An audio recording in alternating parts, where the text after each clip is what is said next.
આજે આપણે સમસ્યા અને સમાધાનના ટોપિકમાં બહુ મહત્ત્વની બાબત છે ન્યાયતંત્ર.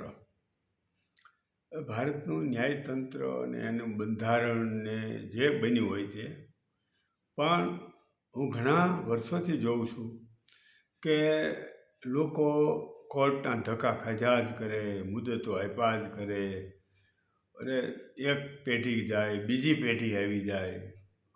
આને ન્યાય કહેવાય? આવો ન્યાય હોય?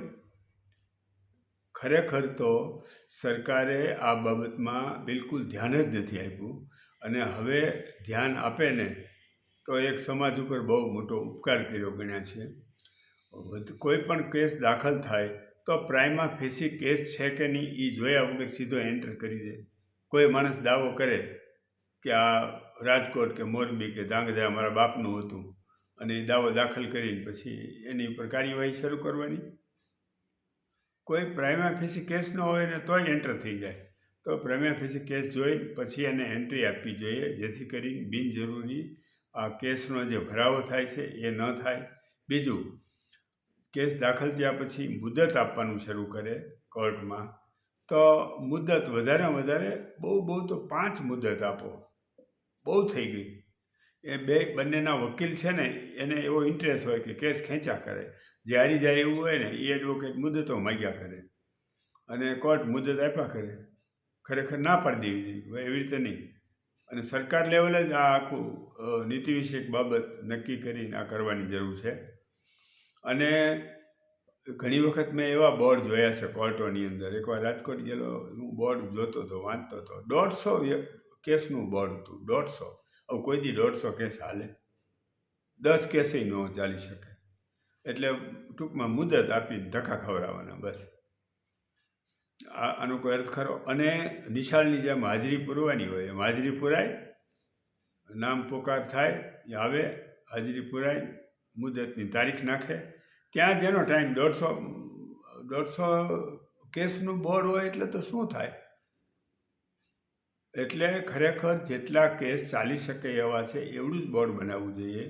અને ભલે 15 1 મહિનાની મુદત ન આપે, 3 મહિનાની મુદત આપે, 2 મહિનાની મુદત, જેમ અનુકૂળ લાગે એમ.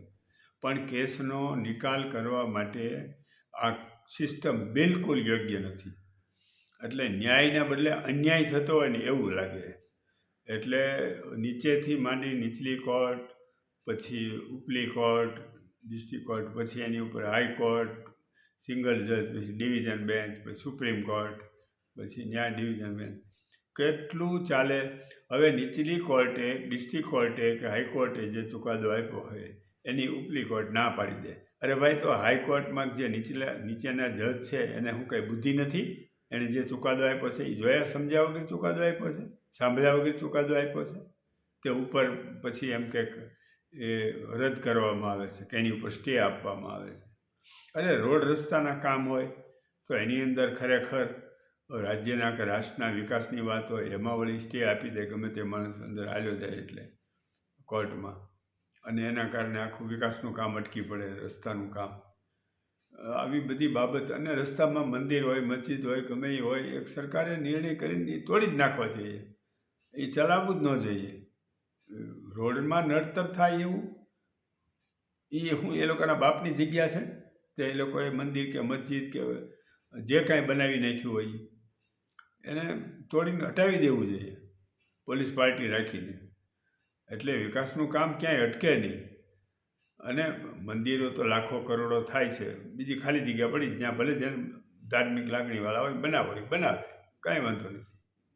પણ જે કામની જગ્યા છે કે જે મહત્ત્વની વિકાસના, રેલવેની લાઈન થતી હોય કે રોડ રસ્તા બનતા હોય, ગમે તે કામ થતું હોય, એમાં અડચણ ન આવવું જોઈએ. અને આજે મેં વાત કરી એમ ન્યાયતંત્રની અંદર ધરમૂળથી સુધારા અને ફેરફાર કરવાની જરૂર છે. અને સરકારની જો ઈચ્છાશક્તિ ન હોય તો કાંઈ ન થાય. તો એમના હોતા હે, ચલતા હે, ધકેલ પંચા 150 એમના હલાવી રાખે, અને પ્રજા ભલે દુઃખી થતી, અને પ્રજા રીતે નમાલી છે એટલે બધું ચલાવી લેશે. નહીંતર સરકાર ઉપર દબાણ લાવવું જોઈએ કે ભાઈ તમે લોકો આમાં કાયદામાં સુધારો કરો. અમે જોવાનો અવસ્થામાં અમે આ કેસ દાખલ કર્યો તો ગઠપણ આવી ગયું તો આજે 70 80 વર્ષના માણસો બિચારા મુદ્દે ધક્કા ખાતા હોય. આ બિલકુલ વ્યાજબી નથી. અને કોર્ટ અને મામલતદાર કચેરી આ બધી જે કચેરીઓ સરકારે નવી બનાવી એ ગામથી કેટલી દૂર બનાવી, કેટલા તમે જુઓ તો 2-5 કિલોમીટર દૂર બનાવી લોકોને દુઃખી કરવા માટે. આ કોના મગજની પેદાશ છે આવું દૂર લઈ જઈને બનાવવાની? સિટીમાં આજુબાજુમાં નજીકમાં ઘણી બધી સરકારી જગ્યાઓ પડેલી હોય, એ ક્લિયર કરી અને ત્યાં બનાવવું જોઈએ. એની બદલે બધું દૂર દૂર દૂર. એક બિચારી વૃદ્ધ માજી હોય અને રેશન કાર્ડનું કામ હોય, મામલતદાર ઓફિસ છે ગામની દૂર હોય, ઠીક, એની પાસે ભાડાના પૈસા ન હોય, એ રિક્ષા ભાડે કરે તો પછી ત્યાં રોકાય તો પછી રિટર્નમાં આવવું હોય તો રિક્ષા જતી રહી હોય, હવે કેવી રીતે એ પાછા આવે? આમાં શું છે, સમાજની જાગૃતતા જ્યાં સુધી નથી ને ત્યાં સુધી સરકારમાં પણ જાગૃતતા ન આવે અને આવી રીતે લોકો દુઃખી થાય. અને મને એમ લાગે છે કે જે દેશમાં નમાલી પ્રજા હોય ને એ પછી અન્યાય, દુઃખ, ત્રાસ સહન કરવા ટેવાઈ ગયેલી હોય અને એની પ્રજા પછી એવી થાય. આ તો વારસાગત ઉત્તરોત્તર ચાલ્યું જ આવવાનું છે.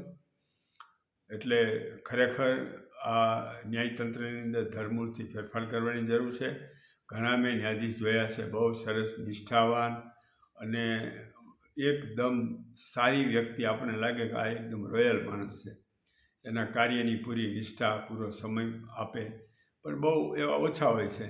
પણ જે લોકોને ખરેખર કેસ ચલાવવા છે તો એની સિસ્ટમમાં થોડો ફેરફાર કરી, જજીસ પોતે પણ એવું કરી શકે કે ભાઈ આટલી જ મુદત આપવામાં આવશે, આટલીથી વધારે મુદત નહીં. અને જે કેસ ચલાવવામાં આવે સાંભળી લે બંને પક્ષને, જે કાંઈ હોય તે, કે વધારે પક્ષ હોય જે હોય તે.